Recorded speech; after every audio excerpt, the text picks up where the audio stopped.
All right, everybody, how's it going? Out on a beautiful powder day in Worcester. We are in the middle of storm week. It's basically been dumping every day. And I decided to stop in the woods to give you guys my first impressions after about 4 or 5 days riding the Korua Shapes Tranny Finder. And yeah, just riding in the woods here, and I just found this tree had just fallen over, literally standing in the fresh track. It's crazy, you can smell it. All right, so just a little bit about the board to start off. The Tranny Finder is Korua Shapes, kind of do-it-all Swiss Army knife snowboard. Their whole range of snowboards is kind of for free ride, mountain carving, powder oriented. They don't really have any park stuff. So this is basically designed to do anything all mountain you can do.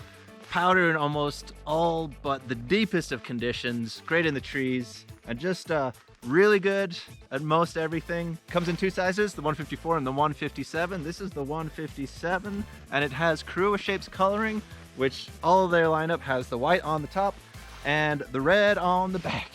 Man, it's in here. Ugh.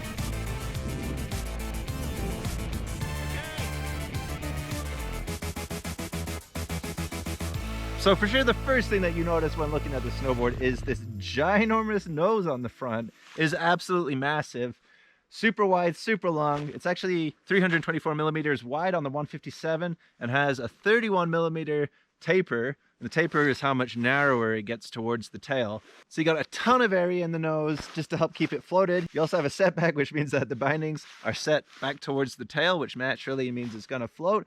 And of course, a narrower pintail which just orientates the whole snowboard towards floating. And for sure, even though it's a 157 and I'm a pretty big dude, for a 157 this thing floats and glides really, really well. So the profile of the board is that you have camber underneath the majority of the snowboard, and then you have a big rockered out early rising nose, again just to help with that float, but also to give you a little bit more response when you carve in. When you're going from edge to edge, even when you're in the powder, in the more compressible powder, when it's not super deep, just helping you pop from little powder turn to powder turn. It's really, really good at that.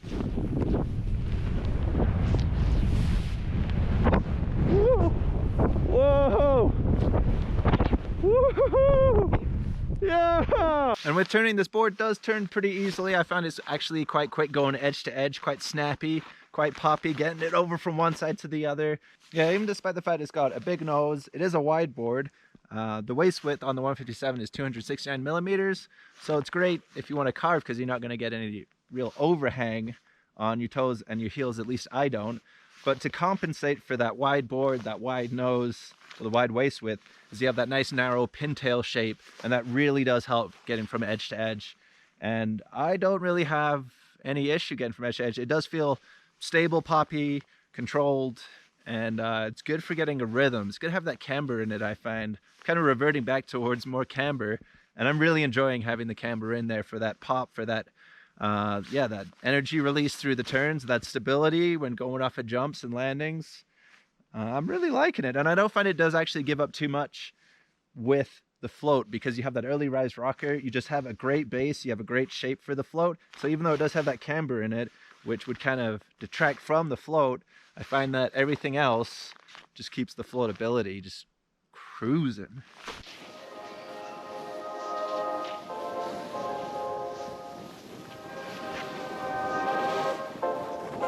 So it does get the worst name award, but the Tranny Finder is of course the transition finder, looking for areas to jump between, drops, jumps, cliffs, side hits, all of that type of stuff is where this kind of gets its name from, and just being used as a versatility tool all over the mountain. So I haven't done a ton of big jumps on this, and I'm still getting used to that snapback, when going for ollies, because it has such a short tail on it. The effective edge runs right up basically to the tail and just has a little kick. So the pop off the tail is a little bit different than what I'm used to. Still getting that under control, but I have found that going off of the jumps that I have and cliff drops and all that type of stuff, the landing definitely feels a lot more controlled, especially than when I was riding my Storm Chaser. That one is just all squiggly all over the place.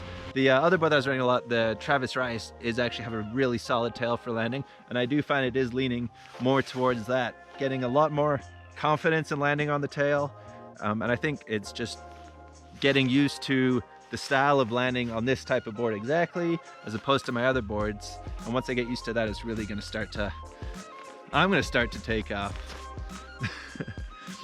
We had done a few cliff drops, done a few jumps, a few side hits, some big, some small, some landing into beautiful deep powder and other into more kind of chattery, cut up snow. And I find that it's really good in all of them. The Flex says that it's a medium, but I find it's probably more on the stiff side of medium, so it is quite good through all that chunky chattery stuff, just plowing through it. Doesn't give me too much feedback, which I like. It has been a little hard to respond in some places, especially when the visibility is low and the snow is hard. But overall, I find the Flex is great. Has a lot of give back. It's great traversing. It's great getting an edge in. It's really, really good. And I've found so far, even though we've had powder conditions the whole time, so I haven't actually ridden any ice on it at all, but I'm not regretting not having any edge technology on this board. The last, all the last boards that I've got, the Solution has the Solution and the Storm Chaser have the traction tech. And of course the LibTech has magnet traction. So this is much more of a pure board than the boards that I have been riding, and I've really been liking that purity. The hold of the edge, the pure pop instead of some wiggly. It's just a nice wave. And again with the Flex, yeah, it seems to fit it really well in turns and carves. Yeah, it just seems to really grab a hold. Oh, and so yeah, speaking of carves, been trying to get out and carving as much as I can on this. The width is definitely good. I wear size 11 or 10.5 boots. I have Burton Photons in 11 and then some Malamutes in 10.5, and I haven't had any issues with toe or heel drag the whole time. Once you get an edge, it does hold a really good edge. It has a nice long effective edge as well, relatively. I think one of its main competitors is the Mind Expander. Very similar shape. It even has like the triple crown kind of shape on the nose and tail. But the main difference between this and the Mind Expander is the Mind Expander has a smaller effective edge. So the nose actually comes out to around here and then kicks back in. And so that one is going to give you more pop through, more float, more piercing through the snow. But this one is going to give you better handling and carving, better stability. Yeah, I really like it. I like the whole shape of the nose and everything. I just have found that once or twice, because the snow here is a little chunky. We got some layers. I didn't really show you anything there. But once or twice where I've dipped my nose in a little bit too much and it's got kind of caught in a little bit of frosty action under the snow and kind of pulled me under. So that has happened once or twice, but that's just me getting maybe a little bit frivolous with the board. And then rocking with it too, the now drive bindings. So the bindings have that little fulcrum as well. The bindings have a little fulcrum, so they rotate from toe to heel as you turn. And so that also adds to that surf feeling, that kind of looser, cruisy feeling. And I think it's a great match for the Tranny binder.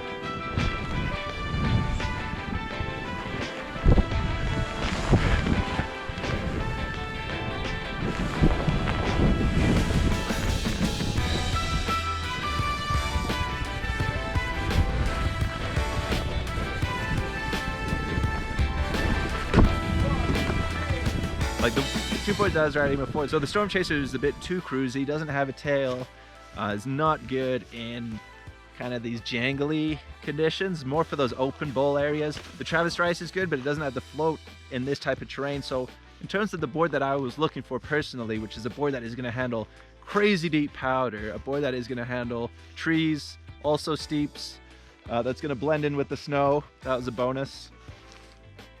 So basically, to handle this type of terrain, no matter how deep the snow is, and still have a really great float and make it across those flat sections. And it does all those things perfectly.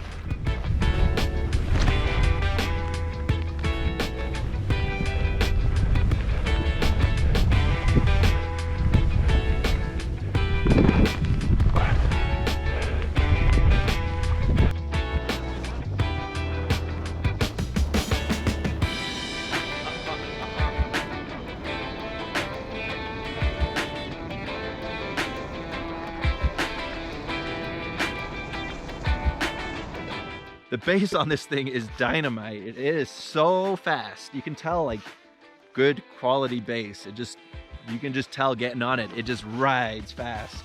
So I rode it about 3 or 4 days, and then I gave it a good waxing with some warm weather wax because it's pretty warm out here. And then a good brushing as well, just to give it a nice thorough waxing and try to give it some love, and it carries speed really well. So yeah, the base is awesome.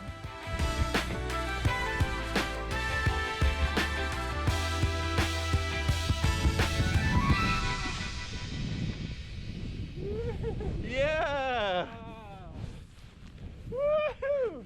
Oh, this is the best! It doesn't get any better! The one bit where it kind of lets down, which you would expect, is when you're trying to land switch and trying to ride switch. It definitely has a different feel. You can kind of feel the tail kind of doing some weird stuff when you're riding switch. Yeah, you're riding switch, the tail's giant and the nose is absolutely minuscule. So when you're on groomers, it's not too bad. You do get used to it after a while. Landing in powder, it's okay, but then riding out, you do have to bear in mind to lean back because that nose is going to dig in if you don't. When I did try it here a couple of times, fortunately, the powder was quite shallow, but I did find it just kind of pulling me a little bit. And if it had been any deeper, I would have eaten it. So I haven't actually experimented too much landing switch with this. I don't think it's really what it's designed for, but you definitely can land switch, especially if you have the right body position for it. I think it excels at what it excels at. It's a really good quality piece of engineering. I like the simplicity, right? They just kind of were like, make it good, no frills. The frill is the red base, really. And then other things to mention too as well. I know it has a biax base as well, biaxial fiberglass. So it is, it's not super stiff.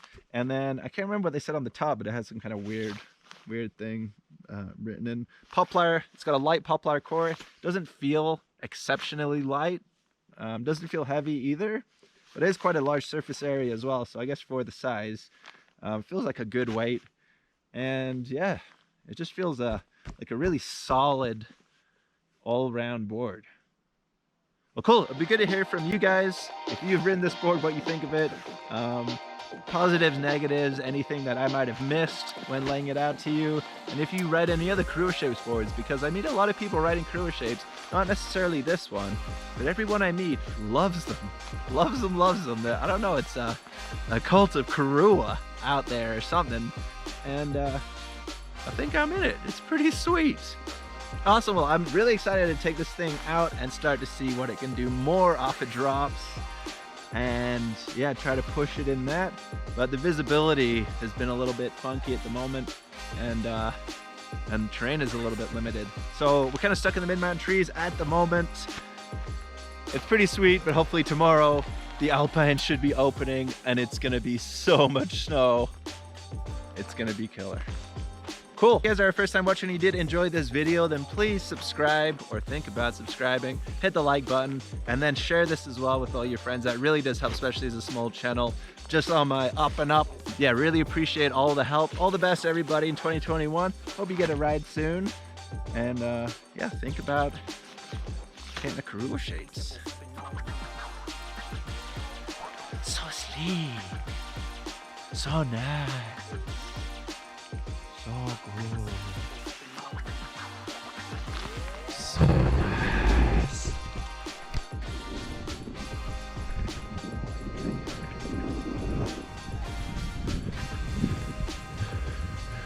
Pretty good float here, but not quite. I'm gonna do it.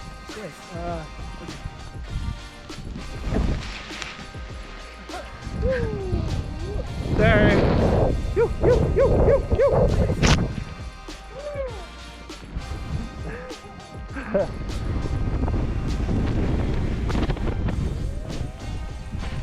Whoa. Oops.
Yoo-hoo!